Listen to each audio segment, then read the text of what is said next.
Pemirsa, video seorang ayah di Semarang, Jawa Tengah yang menendang anak tirinya hingga terjatuh viral di media sosial. Polisi menangkap pelaku dan memediasi pelaku dengan istri sirinya.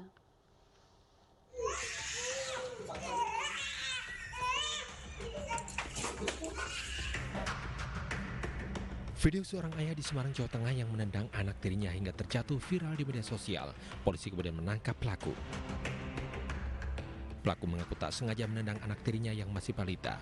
Ia bermaksud menendang tas pakaian yang dibawa istri sirinya, namun kakinya mengenai anak tirinya. Peristiwa terjadi Rabu lalu di rumah indekos pelaku dan korban saat sedang bertengkar. Setelah ditangkap, pelaku dan korban dimediasi polisi dan sepakat menyelesaikan kasus ini secara kekeluargaan.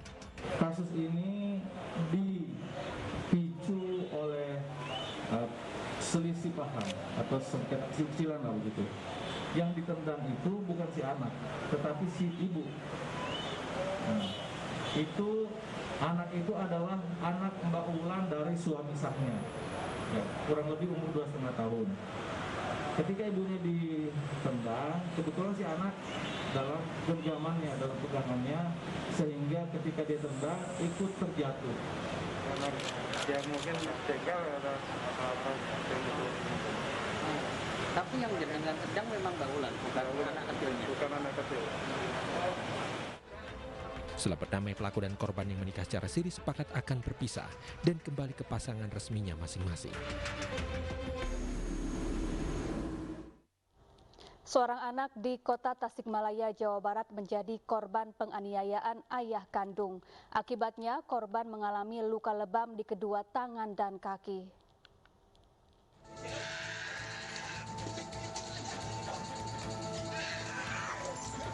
Beginilah video amatir yang sempat merekam aksi penganiayaan yang dilakukan oleh seorang ayah berinisial DS 36 tahun terhadap putri kandungnya S 10 tahun warga Kecamatan Indihang, Kota Tasikmalaya, Jawa Barat.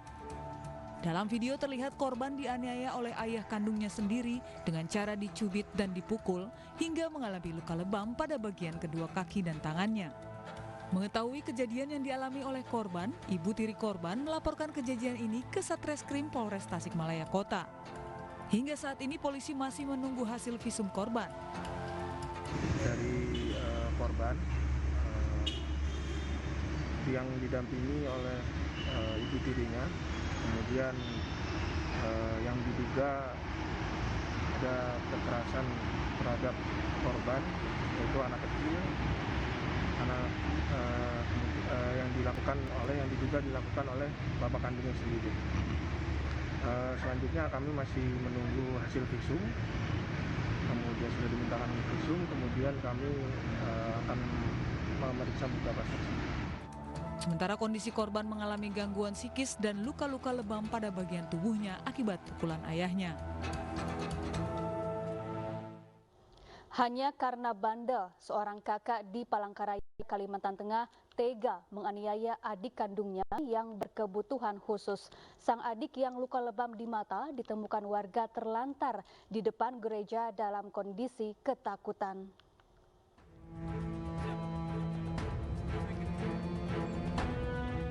Bocah berkebutuhan khusus berusia 8 tahun ini diselamatkan warga saat duduk termenung depan gereja di Jalan Marina, Kota Palangkaraya, Kalimantan Tengah. Terdapat luka lebam di mata bocah ini.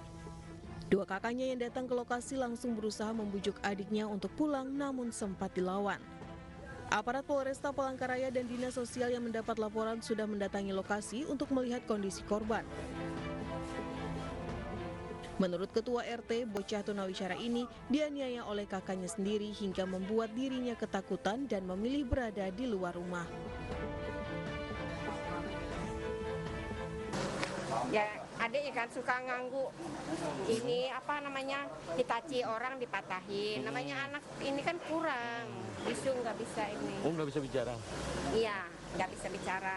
Itu ada orang tua angkatnya. Orang tua Bapak tiri. Ya, bapak tiri. Nah, dikembalikan. Jadi permasalahannya sampai sini aja, tidak dilanjutkan ke Polres.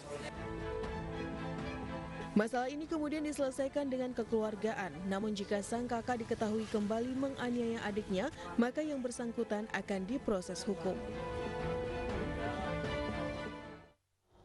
Seorang ayah di Bogor, Jawa Barat menganiaya anak kandung dan anak tirinya selama 7 tahun. Pelaku berdalih ingin mendidik anaknya agar disiplin, namun justru membuat 4 anaknya trauma.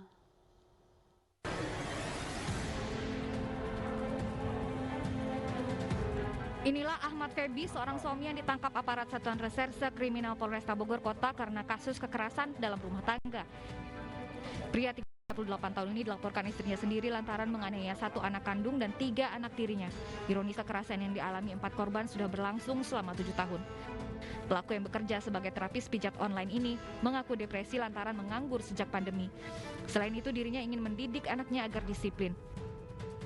Memberikan efek jerah buat anak, untuk caranya menakut-nakuti sebenarnya gitu.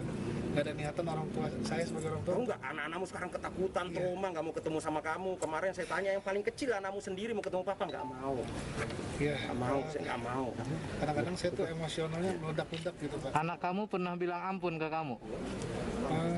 Bilang ampun. Ketika kamu lakukan kekerasan? Ada, Pak, sudah ada. Penganiayaan yang dialami anak ini hanya dipicu permasalahan sepele seperti tidak menutup pagar rumah dengan rapat. Korbannya dimarahi jika mengulang kesalahan yang sama, langsung dianiaya menggunakan martil hingga kunci Inggris. Selain itu, korban kembali dianiaya jika tidak melaksanakan perintah pelaku dengan tepat seperti membeli nasi goreng yang seharusnya tidak pedas, namun korban membelikan yang banyak sambal. Ibu korban awalnya tahu penganiayaan ini, namun karena melihat anaknya ketakutan dan trauma mendalam, akhirnya memilih melaporkan pelaku ke polisi. Dari tangan pelaku, polisi menyita barang bukti palu dan kunci Inggris yang digunakan untuk menganiaya 4 anaknya. Dan akibat penganiayaan ini, korban bahkan terluka dan ada yang memilih tinggal bersama neneknya karena trauma. Semuanya mengalami kekerasan 4-4-nya, baik kekerasan secara fisik maupun juga kekerasan secara psikis ya, itu terjadi kepada semuanya. Nah, kita tahu tadi, udah kita wawancara bahwa anak-anaknya ini bahkan ya mereka harus mengerjakan pekerjaan rumah dan segala macam, tapi masih dilakukan kekerasan. Ya, anak yang nyapu, anaknya yang nyuci, masak, nyetrika, semua, dan itu berbagi antara yang nomor 3 dan nomor 4. Seperti itu, bahkan kalau keluar rumah pun harus pakai jaket dan harus pakai topi. Atas perbuatan kejamnya, pelaku kini mendekam di sel tahanan Polres Bogor Kota. Polisi menjeratnya dengan pasal berlapis dengan ancaman hukuman penjara di atas 5 tahun.